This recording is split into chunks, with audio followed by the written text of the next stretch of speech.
We welcome you to our beloved channel, Qasasul Noor. بسم اللہ الرحمن الرحیم۔ میرے عزیز بھائیوں اور بہنوں، السلام علیکم۔ آج ہم ایک ایسے عمل کے بارے میں بات کرنے جا رہے ہیں جو نہ صرف دل کو سکون دیتا ہے بلکہ اللہ تعالیٰ کے قرب کا ذریعہ بھی بنتا ہے۔ ایک ایسا عمل جو آپ کے دکھوں کو راحت میں، غموں کو خوشیوں میں اور پریشانیوں کو آسانیوں میں بدل سکتا ہے۔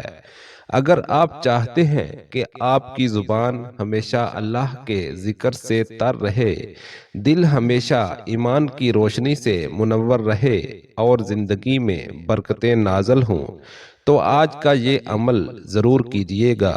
اللہ تعالیٰ فرماتا ہے، الا بذکر اللہ تطمئن القلوب، خبردار اللہ کے ذکر ہی سے دلوں کو اطمینان حاصل ہوتا ہے۔ یہ وہ نسخہ ہے جو قرآن نے خود بتایا۔ دنیا کے کسی بھی کونے میں چلے جائیں، سکون کی تلاش میں لوگ ہزاروں طریقے آزماتے ہیں، مگر اصل سکون صرف اللہ کے ذکر میں ہے۔ پیارے نبی صلی اللہ علیہ وآلہ وسلم نے فرمایا کہ جس کو اللہ تعالیٰ پسند کرتا ہے اس کی زبان پر تسبیح جاری کر دیتا ہے۔ ذرا سوچئے، اگر اللہ تعالیٰ کسی بندے سے راضی ہو جائے تو اس کے دل میں ذکر کی لذت پیدا کر دیتا ہے، پھر وہ بندہ ذکر کے بغیر رہ ہی نہیں سکتا۔ اس کے ہونٹ خود بخود حرکت کرتے ہیں، دل اللہ اللہ کہتا ہے اور اس کی روح کو عجب سرور ملتا ہے۔ ایک مرتبہ ایک صحابی رضی اللہ تعالیٰ عنہ نے حضور اکرم صلی اللہ علیہ وآلہ وسلم سے عرض کیا، یا رسول اللہ صلی اللہ علیہ وآلہ وسلم، اسلام کے احکام تو بہت ہیں، کوئی ایسا عمل بتا دیجئے جسے میں ہمیشہ کرتا رہوں۔ آپ صلی اللہ علیہ وآلہ وسلم نے فرمایا، تمہاری زبان ہمیشہ اللہ کے ذکر سے تر رہے۔ دیکھا آپ نے، یہ وہ عمل ہے جو ہر وقت کیا جا سکتا ہے، نہ اس کے لیے خاص وقت چاہیے، نہ خاص مقام، چلتے پھرتے، اٹھتے بیٹھتے، گاڑی میں، گھر میں، کام کے دوران بس زبان سے اللہ کا نام نکلتا رہے۔ علماء فرماتے ہیں کہ ذکر ایک ایسی کنجی ہے جو اللہ کی رحمت کے دروازے کھول دیتی ہے۔ ایک بزرگ فرماتے ہیں، میں نے اپنی زندگی میں جتنی بار دل کی پریشانیوں میں اللہ کا ذکر کیا، ہر بار اللہ نے سکون اتارا۔ ایک اور بزرگ کا قول ہے، جو دل اللہ کے ذکر سے خالی ہو وہ دل نہیں بلکہ قبر ہے۔ ایک واقعہ ملاحظہ کریں۔ حضرت ابو ہریرہ رضی اللہ تعالیٰ عنہ فرماتے ہیں کہ نبی کریم صلی اللہ علیہ وآلہ وسلم نے فرمایا، اللہ تعالیٰ کے کچھ فرشتے زمین پر گھومتے رہتے ہیں، وہ ذکر کرنے والوں کو ڈھونڈتے ہیں۔ جب وہ کسی جماعت کو اللہ کا ذکر کرتے دیکھتے ہیں تو ایک دوسرے کو آواز دیتے ہیں، آؤ یہ وہ لوگ ہیں جن کے پاس ہم تلاش میں تھے۔ پھر وہ ان کے گرد اپنے پروں سے حلقہ بنا لیتے ہیں، یہاں تک کہ وہ آسمان دنیا تک بھر جاتا ہے۔ یعنی جب آپ تنہا بیٹھے تسبیح پڑھ رہے ہوتے ہیں تو زمین پر نہیں، آسمان پر بھی ایک محفل قائم ہوتی ہے جس میں فرشتے آپ کے ساتھ شامل ہوتے ہیں۔ اللہ تعالیٰ کو اپنی حمد و ثنا بہت زیادہ پسند ہے۔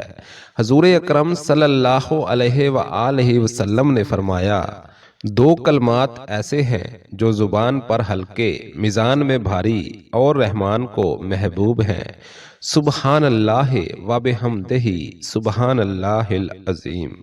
یہ الفاظ چھوٹے ہیں مگر ان کی برکت بہت بڑی ہے۔ ہر بار جب آپ یہ کلمات ادا کرتے ہیں تو اللہ تعالیٰ آپ کے لیے نیکی لکھتا ہے، گناہ مٹا دیتا ہے اور درجات بلند کرتا ہے۔ ایک دن نبی کریم صلی اللہ علیہ وآلہ وسلم ایک درخت کے نیچے بیٹھے تھے، ہاتھ میں خشک شاخ تھی آپ صلی اللہ علیہ وآلہ وسلم نے فرمایا، جب انسان اللہ کا ذکر کرتا ہے تو اس کے گناہ ایسے جھڑتے ہیں جیسے یہ خشک پتے گرتے ہیں۔ پھر آپ صلی اللہ علیہ وآلہ وسلم نے شاخ کو ہلایا اور پتے گرنے لگے۔ ذرا تصور کیجئے، ہر بار جب آپ سبحان اللہ کہتے ہیں ایک گناہ گر جاتا ہے، الحمدللہ کہتے ہیں تو اللہ ایک نعمت بڑھا دیتا ہے، اللہ اکبر کہتے ہیں تو شیطان دور بھاگ جاتا ہے۔ ذکر کے فیوز و برکات یہ ہیں، ذکر کرنے والا اللہ کا محبوب بن جاتا ہے۔ حدیث قدسی میں ہے کہ اللہ تعالیٰ فرماتا ہے، میں اپنے بندے کے ساتھ ہوتا ہوں جب وہ میرا ذکر کرتا ہے، اگر وہ مجھے یاد کرے اپنے دل سے تو میں اسے اپنے دل میں یاد کرتا ہوں، اگر وہ میرا ذکر جماعت میں کرے تو میں اسے بہتر جماعت میں یاد کرتا ہوں۔ یعنی آپ زمین پر اللہ کا ذکر کریں، اللہ آپ کا ذکر آسمانوں میں کرے گا۔ ایک بزرگ سے کسی نے پوچھا، آپ اتنا ذکر کیوں کرتے ہیں؟ فرمایا، جب میں اللہ کا ذکر کرتا ہوں تو دل میں نور محسوس کرتا ہوں، ایسا لگتا ہے جیسے روح خوشبو میں نہا گئی ہو۔ کہتے ہیں ایک عورت بہت پریشان تھی، گھر کے حالات خراب، بچے بیمار، شوہر بے روزگار۔ ایک دن کسی اللہ والے نے اسے کہا، بی بی تم روزانہ صرف تیسرا کلمہ پڑھا کرو دل سے۔ کچھ دنوں بعد وہی عورت آئی، آنکھوں میں آنسو اور چہرے پر مسکراہٹ، کہنے لگی، اللہ نے میرے گھر میں برکت ڈال دی، بچے ٹھیک، شوہر کو کام مل گیا اور دل میں سکون آ گیا۔ یہی ذکر کی تاثیر ہے۔ اب آتے ہیں اس خاص وظیفے کی طرف۔ یہ عمل بہت ہی آسان، مختصر اور بے حد برکت والا ہے۔ اگر آپ اسے دل سے کریں، یقین کریں کہ اللہ تعالیٰ آپ کو وہ سکون دے گا جو دنیا کی کوئی دولت نہیں دے سکتی۔ اس عمل سے پہلے اور بعد میں ایک خاص چیز پڑھنی ضروری ہے تاکہ ذکر کا اثر زیادہ ہو جائے، اور وہ ہے درود ابراہیمی۔ اللہم صلی علی محمد وعلی آل محمد کما صلیت علی ابراہیم وعلی آل ابراہیم انک حمید مجید۔ اللہم بارک علی محمد وعلی آل محمد کما بارکت علی ابراہیم وعلی آل ابراہیم انک حمید مجید۔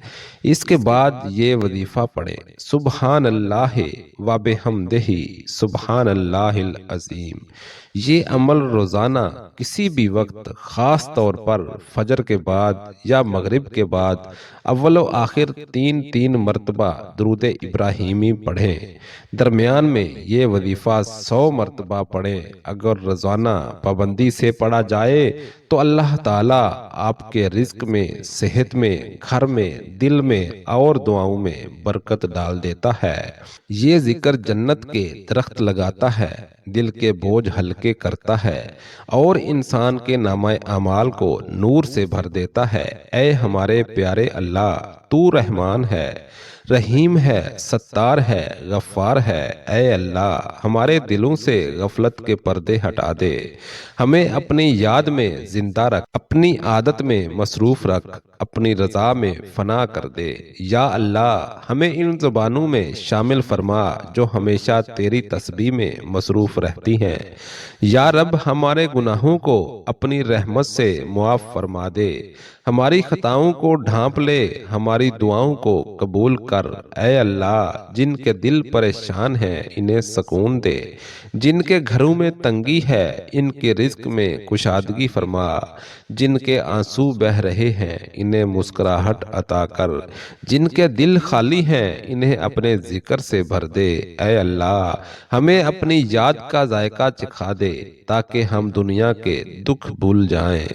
اے اللہ ہمارے ماں باپ پر رحم فرما، ہمارے بچوں کو نیک بنا اور ہمیں ایمان پر زندگی اور ایمان پر موت نصیب فرما۔ یا رب، جس نے یہ عمل سنایا پڑھا، اس کے دل کو اپنی محبت سے بھر دے، اس کے گھر میں رحمت نازل فرما، اس کی دعائیں قبول فرما اور اس کی زندگی میں خوشحالی عطا کر۔